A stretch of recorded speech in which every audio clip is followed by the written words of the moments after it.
Dubai is a tiny sheikhdom nestled along the Persian Gulf on the eastern edge of the Arabian Peninsula and part of a tiny oil-rich country called the United Arab Emirates. Over the course of just a few decades, it's transformed itself from a spit of sand about the size of Rhode Island into the Singapore of the Middle East. It's a political, economic, and financial success story in a region torn by conflict. And it's all the vision of one man, Sheikh Mohammed bin Rashid Al Maktoum. He rarely gives interviews, but you're about to meet him and get his tour of one of the fastest-growing places on Earth. No matter how many articles you read or how many pictures you see, they don't quite capture the enormity and the energy of Dubai.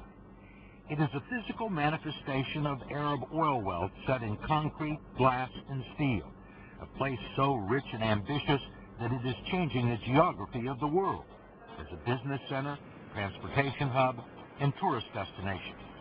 A 21st century city at the crossroads of a new world.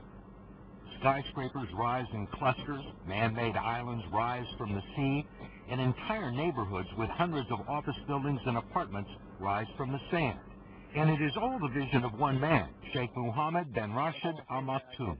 This is where we're standing now. All this is nothing. 2000. January 2000. 7 years ago. Yes. This was desert. And look now, all what you see. What you see has been called the largest construction site on Earth, with 500,000 laborers working on a reported $300 billion worth of projects, building Sheikh Mohammed's dream of a modern, efficient, and tolerant Arab city with fine restaurants and a vibrant nightlife, both the playground and the business capital of a new Middle East. What are you trying to do here? What do you want this place to be? I want it to be number one. Not in the region, but in the world. What do you mean number one in the world? In everything. High education, health, housing. Just making my people the highest way of living. At 57 years old, he is one of the richest people in the world, a member of the Maktoum family, which has ruled here for nearly 2 centuries. He's a former Air Force pilot and an avid horseman who competes in cross-country endurance races and is one of the largest breeders of thoroughbred racehorses in the world. By Western standards, his marital situation is a little complicated. He's married to Princess Haya, the daughter of the late King Hussein of Jordan, but he also has another wife who is rarely seen in public. Assalamu alaikum. He is frequently described as a workaholic, and as we found one morning, always in motion. I'm just doing my normal thing, which is, you know. You like to stay on your feet? Yeah. Where's your security detail? I don't have a security. You walk around by yourself? Yeah. He's famous for dropping in unannounced at construction sites and government offices to see how things are going. We'll get in this car, huh? This is my car. All right, fine. I will drive. Okay. He uses his cars as mobile offices. So you travel by yourself all the time? Most of the time I travel by myself already. It seemed like almost everyone in Dubai knew the car and who was driving. But you see the whole area is going here. There's a little bit of Donald Trump in it, at least when it comes to showmanship. You know this building up there? That strange-looking building on the left is one of the world's tallest indoor ski slopes.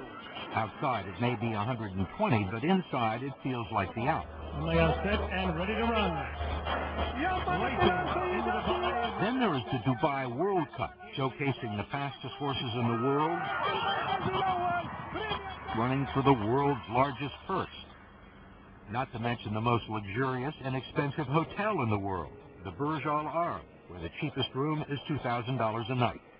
Why do you want everything to be the biggest, the tallest? Steve, why not? Why not? If you can have it in New York, what can we have it here?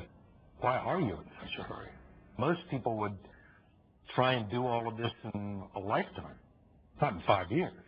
I want my people to live better life now, to go to the high school now, to go to the good healthcare now, not after 20 years. His people, the descendants of Bedouin tribesmen, pearl divers, and traders, now make up a small fraction of the population here. They enjoy one of the highest standards of living in the world, with free health care and college tuition and no taxes. The rest of the population are foreigners, European, Indian, Russian, Iranian, and Saudi, and they are coming at the rate of 25,000 every month. Developers, architects, middle managers, domestics, and bellboys, all united by a common goal, to make money. People can smell the opportunity, and they go for it. Georges McCool is president of Middle East operations for Morgan Stanley, and he believes that Dubai has the perfect business environment for multinational corporations. It is strategically located halfway between the financial capitals of London and Singapore. There are 1.5 billion people within a 3-hour plane flight, and it is the perfect jumping-off point to tap into the emerging markets of South Asia. So essentially, what's happened is that Sheikh Mohammed and the Maktoum family were able to convince people to come and invest money there. Well, they articulated a very good case for investing in Dubai, and I think they jump-started that with some of their own investments. The initial investment was made by Sheikh Mohammed's father, who decided to dredge a coastal waterway called the Creek, which had been the center of Dubai's commercial activity for centuries. It was the beginning of what would become one of the largest ports in the world and a major transshipment point for goods headed to and from Asia. Next, Sheikh Mohammed came up with the idea of turning Dubai into an international center for finance and media. He set up a series of free trade zones, promising no taxes, minimal regulation, and special incentives to corporations willing to locate here. And he began building it all, convinced they would come. And they have. It's an amazing experiment where Dr. Omar bin Suleiman is the governor of Dubai's financial district. everything is done with risk, but calculated risk. Since it opened 2 years ago, the Dubai International Finance Center has attracted banks, investment firms, and capital from around the world. And to facilitate that for them, And according to Dr. bin Suleiman, it's just the beginning of what will eventually be a city within a city. So what is this going to look like in 5 years? 5 years from now, you're going to see towers on your right, towers on your left. You're going to see a 1.5 kilometer garden where you can exercise. And if you're bored of that, you can go underneath it for a 1.5 kilo shopping mall. 1.5 kilos, that's more than a mile. Yes. And it is not the largest shopping center in the world because that's next door.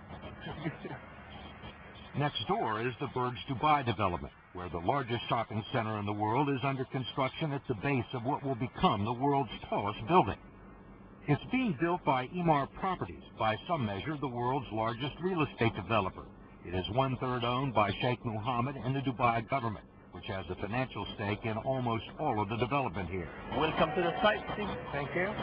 Emar's chairman, Mohammed Alabar, took us up to what was then the top, perhaps what will be the first Giorgio Armani hotel, and floor after floor of million-dollar apartments. It was already nearly a half a mile high, and when it is finished, it will be twice as tall as the Empire State Building. And Alabar isn't worried about finding tenants with deep pockets. We are about 85% sold. We sold 1.1 billion US in 2 nights. This is really amazing. Alabar was educated in the United States and is one of Sheikh Mohammed's young lions, protégés handpicked by the Sheikh to run his largest enterprise.